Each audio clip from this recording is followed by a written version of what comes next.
Hello, hello, hello, hello. Does it work? All right, yeah, we can hear you and we can see you. All right, so we'll start with the pre-submitted questions first. Are you ready to start, actually? It's working. Am I ready? Yeah, I'm ready. Sorry. Yeah. Okay, so we'll start with the pre-submitted questions. First one comes from Declan from Upcomer. What was your personal highlight and low light for your team this season? Whew. Uh, that's a good question. I haven't actually thought about that. I'm kind of trying to stay present in the moment and kind of like go through the days because of all the changes that has been happening. Um, Are we talking only about Summer Split or just the whole year? Or can you be more specific with the question? It was specifically about Summer Split. Okay. I mean, probably some of my highlights from the Summer Split was seeing some of our academy guys coming into the LCS and just playing really well. I think as a as someone that has like observed them play in academy, I think that them coming in and just competing at the level of the other LCS teams, I thought was very impressive. So that's probably my highlight of the split so far. Yeah. Okay, next question comes from Eduardo from Sentinella. 100 Thieves and TSM have been the biggest challenges for Team Liquid. Do you have anything special prepared for them if you meet in playoffs? Um, I don't think. I mean, I think all of the top teams has been challenging us and beating us. So I think including C9 and EG in the discussion should be relevant. Right now, we just started on the new patch and we're working on our strategies for the playoffs. So hopefully we have some strategies ready. We will see.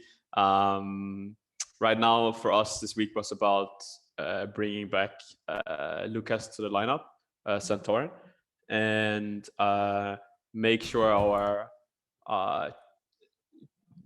working on the synergies between the players and making sure that some of the things we worked a lot on in spring when Lucas was playing with when we had the full lineup present, we can kind of reintroduce fast. So that is more important than specific strategies.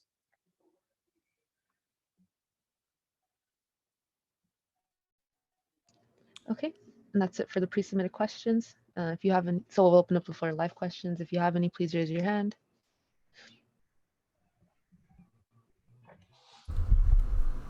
Pedro, you can go first. Yes, hello, Kold. Well, I'm wondering on the timeline on how Santorin returned to the team. How did that go exactly?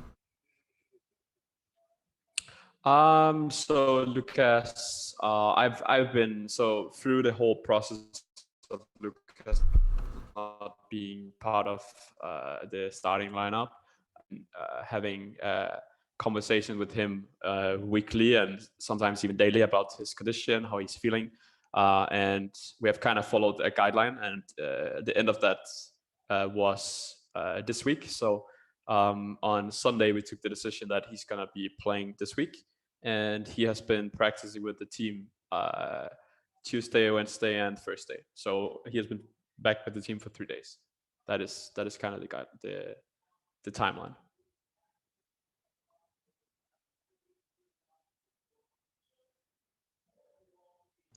Declan, you can go next. Yeah, I'd just like to follow up on my pre-submitted question. I was just wondering if you had any specific low light or low lights for the season for the Summer Split, if you'd like to share. Uh, hmm. Uh, I guess for me personally, the whole situation with Jet was not really the way I think we should have handled things. I had a lot of joy working with Jet. He's a friend of mine, and I think both in terms of how the community was handling his situation, or what you want to call it. I think it's too narrow-minded in what was actually happening, because as someone that was standing right next to Jet through the whole process, I know that his intentions were with whatever decisions he took was with a good heart and with the right mindset. So having that to be like split up, and him having to resign and all that jazz, I thought was not actually necessary. So I was pretty sad as someone that is a friend to a guy that you can see how much it's affecting him. That was pretty harsh for me.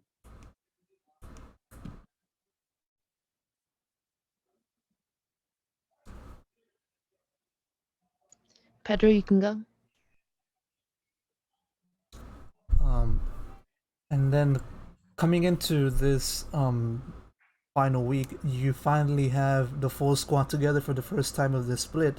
How important is it for this to happen with playoffs so close and a date with C9 and EG fast approaching?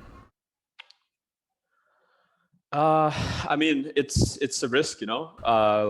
There's always uncertainty about bringing in players that hasn't been playing for a while and how are they gonna perform. But every decision we take with the idea that it will be what will give us the highest chance of winning come playoffs. And I thought this weekend was gonna be very important for Lucas to get some stage time and play games that were more intense than practice, for him to be ready for next week. So right now, every single day matters for us. We are behind the curve compared to other teams because they have been practicing with the same guys for a while, and we have just been changing out depending on the situation with some of the guys. So it's a risk, but I was so happy with the guys today. We played. Some of the reasons why Lucas is such a great jungler is because he brings experience and knowledge to the game and can lead the game, and he was bringing that today. So him and our bot lane just completely took over the game, and it's such a treat to see when 5, in my opinion, very great players are coming together again. So I'm excited for what we can show in playoffs. Digon, you can go. Hey, Kold. I kind of wanted to know a little bit about your thought process on the future here, because you do have a great squad. You're put in a situation where I feel like there's a lot of upside because of how things were transitioned over to you. Thought about leaving this interim tag and becoming the full-time head coach of Team Liquid, moving beyond just this year?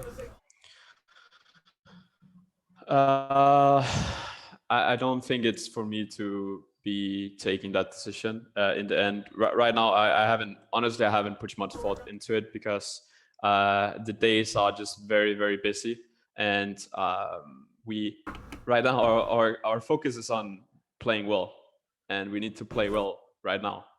So I don't really have much thought into the future. I'm just trying to get the most out of each day we have and be as ready as possible for playoffs.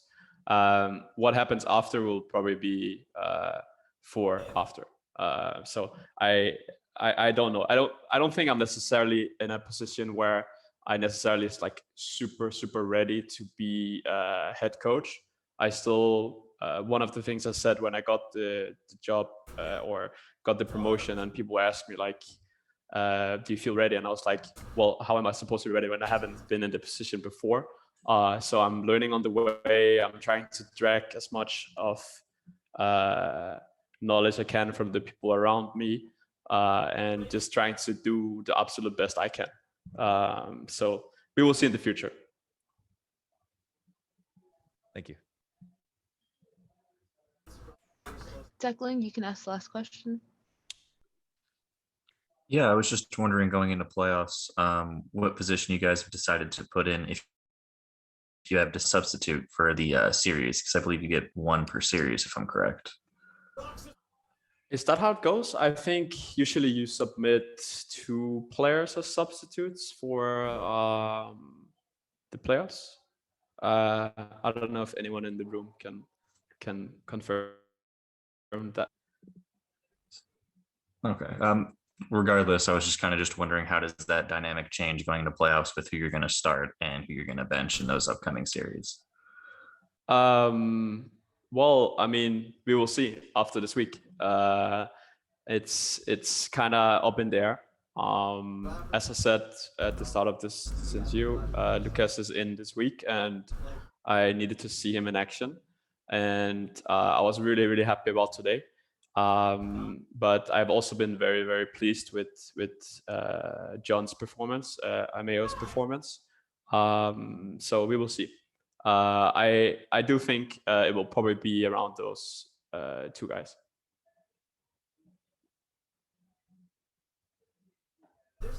Okay, that wraps up our time for the scrum. Thank you for answering all of our questions. We appreciate it. Thank you. Enjoy the rest of your night. Thank you. See ya.